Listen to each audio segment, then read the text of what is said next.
त्रैमासिक परीक्षा 2023-24 के लिए कक्षा 10वीं के गणित के पेपर के लिए इम्पोर्टेंट प्रश्न आपको बता रहे हैं।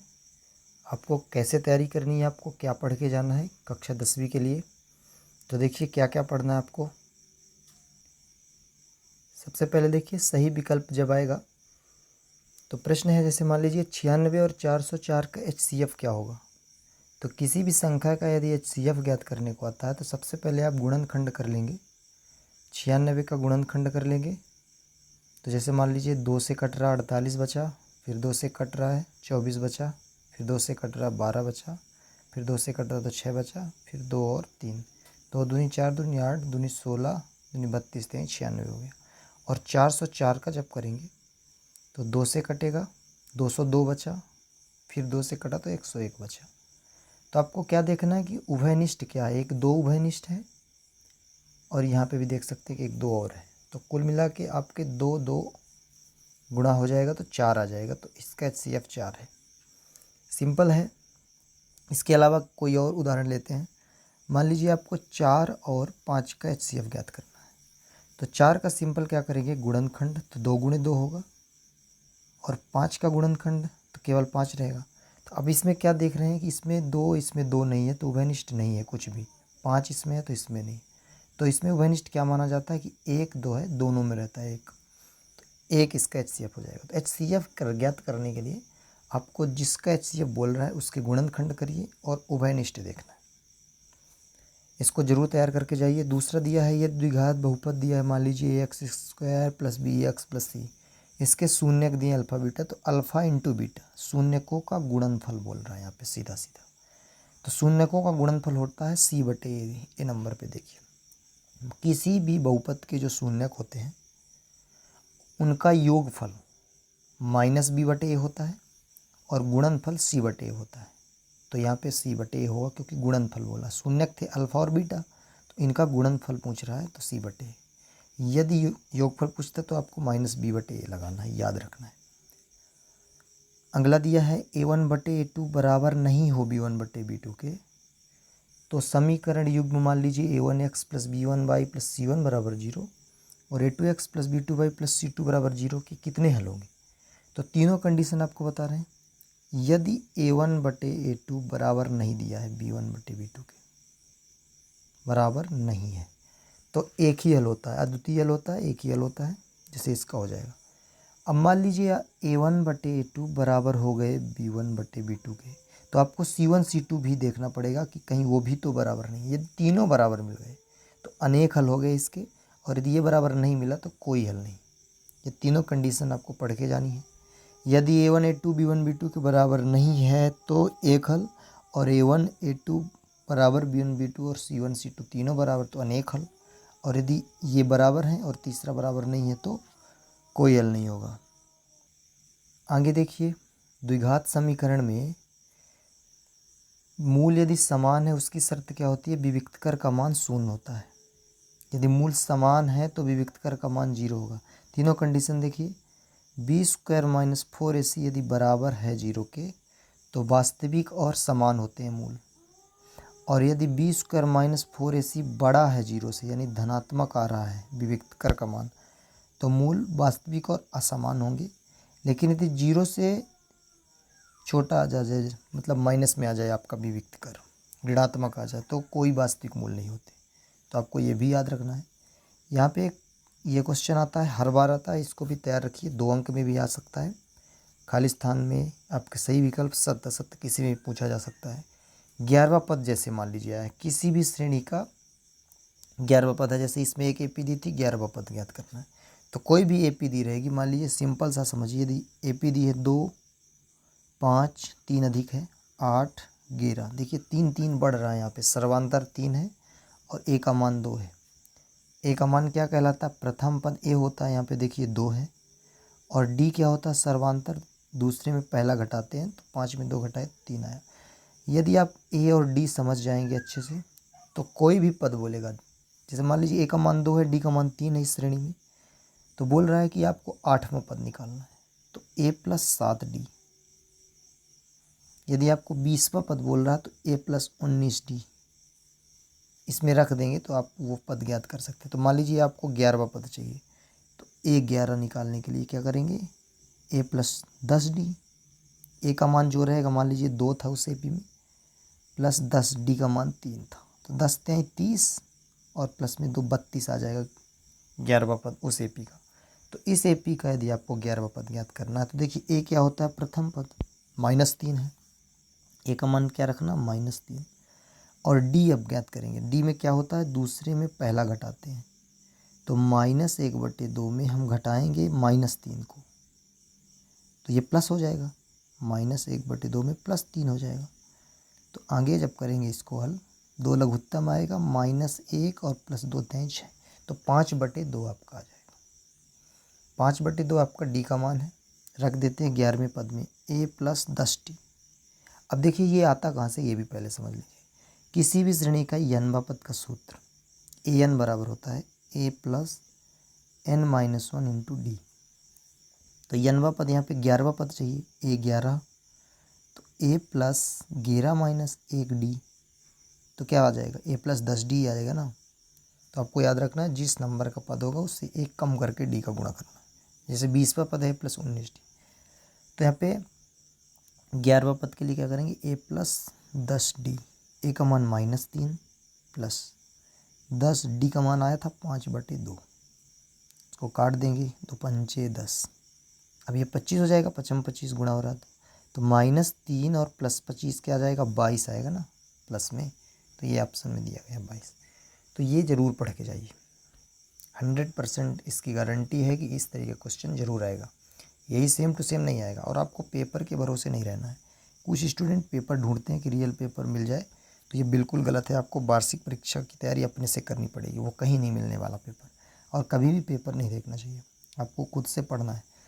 आगे देखेंगे, 6वें में भुजाओं का अनुपात दिया है, तो क्षेत्रफल का अनुपात वर्ग कर दीजिए सीधे। यदि भुजा का अनुपात है तो वर्ग करेंगे तो क्षेत्रफल का अनुपात मिलेगा। तो 9 का वर्ग 81 और 4 का वर्ग 16, ये देखिए दिया गया है 16:81। आगे देखेंगे, प्रश्न नंबर 2 में रिक्त स्थान भरना है। 3√2 क्या है, अपरिमेय है, ये तो 9वीं से पढ़ते आ रहे हैं। घात 1 वाला बहुपद रैखिक बहुपद कहलाता है, ये भी जानते हैं। तीसरे में x - 2y बराबर k है, तो x बराबर 2 और y बराबर -1 है, तो k का मान बताना है। तो x का मान क्या दिया, 2 रख देंगे, 2 - 2y है, 2y, y की जगह में -1, तो देखिए 2, ये 2 1 कम 2 प्लस में हो जाएगा, तो 4 आ जाएगा। तो यहाँ पे 4 दिया गया है, ये देखिए -4 + 4 ऑप्शन में, बाकी अब मान रख के ज्ञात कर पाएंगे। अब यहाँ पे एक बहुपद दिया है ax + b, इसका बोला शून्यक। तो शून्यक किसी का भी ज्ञात करने के लिए उसको 0 के बराबर लेते हैं। तो देखिए ये तो रैखिक बहुपद है, तो इसका एक ही शून्यक आएगा, तो क्या हो जाएगा, x बराबर डायरेक्ट देखिए b प्लस में है तो जाके माइनस में हो गया, और a गुणे में था x के तो बटे में हो गया, -b/a यहाँ पे दिया गया है, -b/a। ABC समांतर श्रेणी में है, तो b देखिए मध्य में दिया गया है, तो AC का क्या कहलाएगा, माध्य। कौन सा, समांतर माध्य, क्योंकि A और C का जब समांतर माध्य B का निकालेंगे तो A + C/2 करेंगे, तो ये समांतर माध्य होगा, क्योंकि गुणोत्तर माध्य तो अभी आपने पढ़ा ही नहीं। समरूप त्रिभुजों के संगत कोण बराबर होते हैं। कोई भी त्रिभुज यदि समरूप है तो उसके संगत कोण बराबर होते हैं, याद रखना है। और भुजाएं समानुपाती होती हैं, भुजाएं समानुपाती यानी एक ही अनुपात में, और कोण हमेशा बराबर होते हैं, संगत कोण। समरूप त्रिभुज के विषय में जान लीजिए। अब आगे सही जोड़ी भी दी गई है। ये सभी इम्पोर्टेंट प्रश्न हैं, इसी तरह के प्रश्न पूछे जाएंगे। और आपको यदि समझ में आ रहा है तो आप कमेंट करके ज़रूर बताएं कि समझ में आ रहा है, क्योंकि हम इसके आगे जैसे ही आपके त्रैमासिक परीक्षा पूरी होगी तो अभी तक जो भी वीडियो अभी चैनल में हैं उसमें आप जाकर चेक करिए कि 10वीं के लिए क्या क्या पढ़ने के लिए है आपको, उसके अलावा आपको क्या चाहिए पढ़ने के लिए, वो आपको किस चैप्टर से क्या समझ में नहीं आता, तो अच्छे से उसकी तैयारी करवाई जा सकती है। लेकिन स्टूडेंट पढ़ते नहीं, केवल पेपर देखने आते हैं, इसलिए कुछ भी अभी नहीं समझाया जा रहा है। अब पेपर के टाइम में कुछ क्वेश्चंस बताए जा रहे हैं जो अभी, यदि इसमें देखते अच्छा रिस्पांस रहा, स्टूडेंट यदि इसे पसंद करते हैं, अच्छे कमेंट करते हैं, तो उनको ज़रूर पढ़ाया जाएगा और अच्छी तैयारी कर जाएगी। जो भी एक बार वीडियो देखेंगे ना पूरे, फेल तो बिल्कुल नहीं हो सकती, इस बात की गारंटी है, कि आपको क्या क्या पढ़ना है ये ज़रूर ध्यान से, बिना पढ़े तो कुछ नहीं होने वाला। अब देखिए इसको समझा भी रहे हैं, सही जोड़ी है ना 9 और 27 का HCF, जो फर्स्ट क्वेश्चन था HCF ज्ञात करने का। अब इसमें क्या करना है, सेम वही है, क्या बताए हैं, जिसका HCF चाहिए 9 और 27 का चाहिए ना, तो गुणनखंड कर लीजिए। 3 गुणे 3 आया, 27 का कर लीजिए 3 गुणे 3 गुणे 3, 3 त्रिकाई 9 त्रिक 27। अब क्या बताएं, उभयनिष्ठ, 1 3 और 1 3 और 2 3 मिल गए, यानी 9 आ रहा है HCF। देखिए 9 कहाँ पे है, ये दिया गया है। दूसरा है त्रिघात बहुपद की घात 3 होगी, द्विघात बहुपद की घात 2, रैखिक बहुपद की घात 1, तो त्रिघात बहुपद की 3 होगी। अब इसमें यदि x बराबर 0 है, देखिए तीसरे समीकरण में x 0 हो गया, ये आपका 0 हो गया, मतलब कुछ भी नहीं बचा ना, x यहाँ पे 0 रखेंगे तो खत्म हो गया ये। अब बचा क्या, 2y + 3 बराबर 0, तो +3 इधर जाएगा तो -3 और 2 जाएगा बटे में, -3/2 आएगा। इसमें क्या आएगा, इसका 9 था, इसका 3 था, इसका -3/2। इसका विविक्त कर बताना है, तो b² - 4ac, किसी भी द्विघात समीकरण का विविक्त कर ज्ञात करने के लिए b², तो b का मान 1 है तो 1 स्क्वायर -4ac, तो 4 बस रहेगा क्योंकि 1 इसका भी 1 ये भी, 4ac 4 ही आना है, तो -3 हो जाएगा। कहाँ पे दिया गया, F नंबर पे। समांतर श्रेणी का n पद an ज्ञात करने का सूत्र क्या होता है, a + n - 1 × d। देखिए कहाँ पे दिया है, अच्छा अभी नीचे है क्वेश्चन, ये n पद a + n - 1 × d, सभी संभाव त्रिभुज समरूप होते हैं, इसका भी यही हो जाएगा। आगे देखिए अगला क्वेश्चन, क्वेश्चन आंसर है 2 अंक वाले। 672 और 120 का भाज्य गुणनखंड विधि से HCF और LCM, ये पढ़ के जाइए। HCF और LCM दोनों चीज़ें ज़रूर पढ़नी है। और ये जो आपका पेपर था, इसका सॉल्यूशन की लिंक डिस्क्रिप्शन में मिल जाएगी, यदि आपको पूरा देखना है। जो भी ऑब्जेक्टिव आपके 30 अंक के थे, अभी जो समझाया गया केवल तरीका बताया गया कि आपको पढ़ना क्या है। जो ये वीडियो बनाया गया इसका उद्देश्य केवल ये है कि क्या स्टूडेंट पढ़ना चाहते हैं, यदि पढ़ना चाहते हैं तो रिस्पॉन्स अच्छा मिलता है तो तैयारी ज़रूर करवाई जाएगी। अभी उनका पेपर जो 22 को होने वाला है, उसके लिए जो क्वेश्चंस बताए गए किस तरीके से पढ़ना है, क्या क्या पढ़ना है, बाकी क्वेश्चंस भी देख लीजिए। शून्यक भी पढ़ के जाना है, t² - 15, जैसे इस तरह का क्वेश्चन बार बार आता है। एक और इसी तरह का है t² - 3, ये दोनों सेम तरीके से लगेंगे, t² - 3 का शून्यक और t² - 15 का शून्यक। अभी देख लीजिए, मान लीजिए यही है तो t का स्क्वायर है ना, ये t का स्क्वायर है, और ये किसका स्क्वायर है, 15, √15 का स्क्वायर है। दोनों को हमने स्क्वायर क्यों लिखा, t को स्क्वायर किया वो तो पहले से था, और 15 को हमने √15 का स्क्वायर किया, ताकि फार्मूला लग जाए a² - b² का। क्या होता है, a + b - b, तो आपका शून्य का जाएगा, पहले गुणनखंड लिख देंगे, इसका गुणनखंड क्या हो जाएगा, t - √15, और एक गुणनखंड हो जाएगा t + √15। अब शून्य ज्ञात करने के लिए 0 के बराबर लेना पड़ेगा।